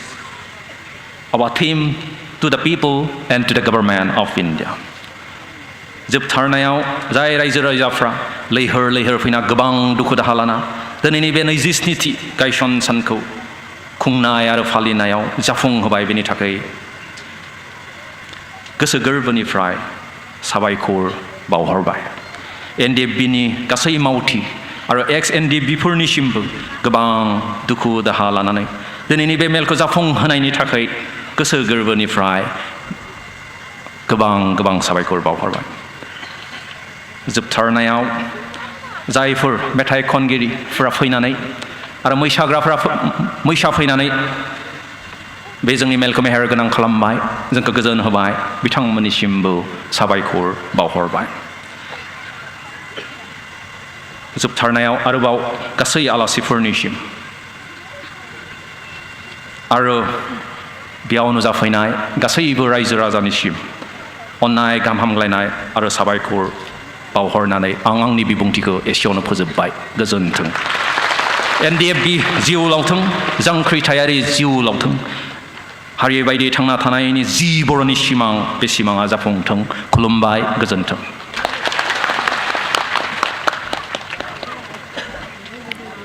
बेसेन गोसा बिबुंथि लाखिलांनायनि थाखाय